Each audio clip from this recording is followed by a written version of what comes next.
Good afternoon. This is Political Reporter Wil Courtney coming from our digital desk to give a little bit of an update on the federal layoffs that we now understand are coming after the OMB director, Russ Vought, tweeted today, or not tweet, in a post on X saying that RIFs have begun. Now, RIFs means reduction in force. They're essentially a layoff, and now they seem to be on the way. So that's what we currently understand. The extent to how much, still the question we're asking. Spokesperson for the OMB told the Associated Press this morning that these cuts could be substantial. The amount of how substantial they are, still certainly a question we're asking. But really, the question we're asking is, are these cuts going to come to Alaska? And if so, how much? That is the question we're asking. So we've asked the delegation, we've asked labor unions, we've asked federal employees, we've asked the governor. We're still waiting to get response on many. I do have a little bit of information about the delegation front. Congressman Nick Begich, just a little bit before we're going live right now, did post a video about the 10th day of the government shutdown. That's the day we're currently on, but did not have any reference to the mention of a federal layoff and what those are coming to. We've reached out to Senator Dan Sullivan's office. They referred us to a statement largely blaming the shutdown on Democrats, also saying that the senator is working towards mitigating any damages or impact facing Alaska as well. Also not mentioning the effect of federal layoffs if they are coming to Alaska, or the extent of them. We did get a response from Senator Lisa Murkowski, who did tweet earlier this morning at 12:52 p.m., so rather this afternoon, about 2 hours ago. Here's what she said. While few details have been shared about Russell Vaught's latest layoffs, there's no question this is poorly timed and yet another example of this administration's punitive actions towards the federal workforce.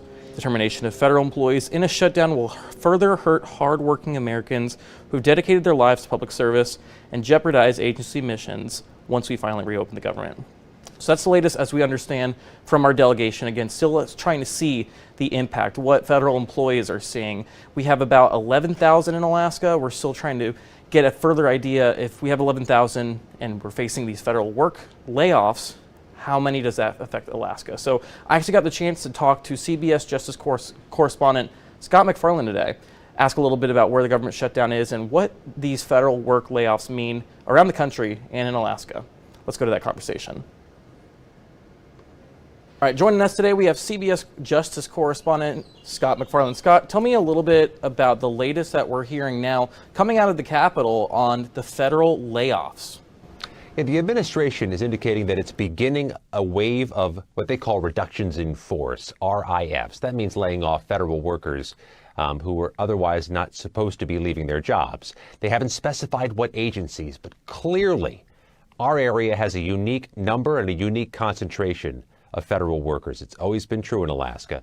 And as the administration continues to leverage the prospect of more layoffs to end this government shutdown, it's quite possible that whatever happens today and this weekend is not the end of it. Scott, do you have any idea how many federal employees are potentially going to be laid off? You mentioned Alaska, quite a bit of federal employees here in the state, 15,000, about 15,000 as of our last count. How many, at what point will we know the amount of federal employees in Alaska, the impact of these federal layoffs? It might be a matter of days, if not weeks, until we get a full sense of what type of layoffs are going to be executed or that began today. There's still some sense that this may be more threat than reality, but nevertheless, the administration continues to leverage this, saying they're going to proceed with layoffs eventually, or more layoffs eventually, unless the government reopens, which begs the question, where are the negotiations in the effort to reopen the government? And the answer to that question is they are absolutely nowhere. Discussions have yet to begin between leadership of the Democratic Party and leadership of the Republican Party. The president is not talking to the Democratic leadership in Congress. The leadership in Congress is not talking to each other. You get no breakthrough, no end in sight until at least the conversations begin. Certainly not when they're not talking at all. And maybe from the White House, what's the strategy in laying off all of these what could be potentially hundreds of thousands federal employees? Yeah, it's a good question because the calculus here is a bit unclear. There may be a political advantage to wielding layoffs or at least threatening them. Perhaps it's leverage to end a government shutdown that the Republicans believe they can't do without the Democrats' help. That's one component. The other component, though, is when you lay off federal workers, especially in our area, you do impact the services. people receive. It is more difficult to get what you pay your tax dollars for when there are fewer federal workers to complete it. If there are fewer IRS workers, harder to get your income tax rebate. Fewer Veterans Affairs workers, harder to get quickly seen at a veterans clinic, veterans hospital, or get your veterans benefit. And the same is true across the spectrum. So there could be some political consequence to this. But I think at a more fundamental level, in other parts of our country, people think all the federal workers are in Washington, D.C., so they are somewhat villainized or caricatured. That's clearly not the case. Federal workers are everywhere in America, and that's something, though, that plays politically in favor of laying people off.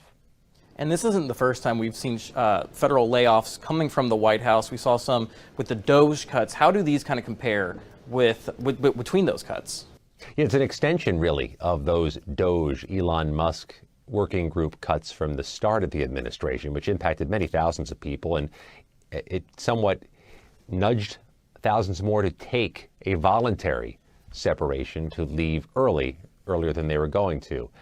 The administration says it campaigned on thinning out the federal government, and they believe they have a majority or a plurality of Americans behind that effort, and they're going to continue it. But there's no indication yet that this actually saves taxpayer money.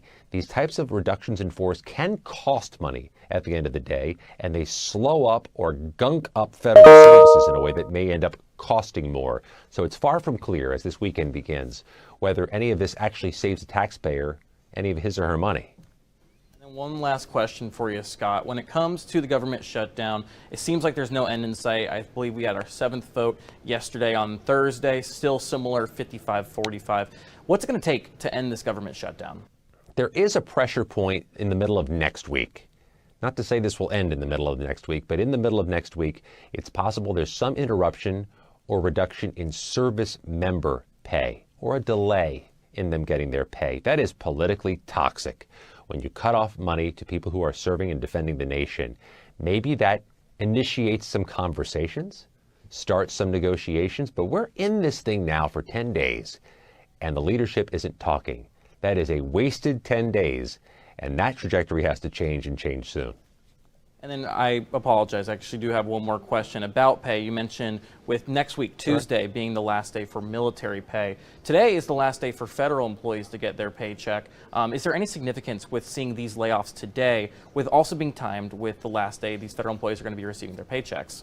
There are several reasons why it being the last day federal workers get their paycheck is important. First of all, it's incredibly important to those families. So many people live paycheck to paycheck.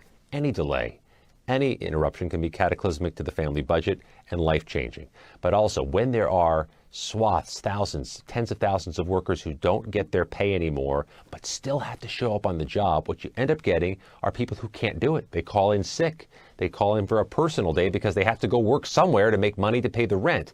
When you have outages of staff, that causes problems. Think about if there are too many air traffic controllers, prison guards, IRS employees who simply can't show up at the job because they're not getting paid. That causes interruptions in services, which impact all of us. CBS Justice Correspondent Scott McFarland, thank you for your time today, sir. And that was my conversation with CBS Justice Correspondent Scott McFarland. Thanks for tuning in today. We'll have more on this story as it develops into our later editions, as well as on our digital website very shortly. Thanks for tuning in. Take care.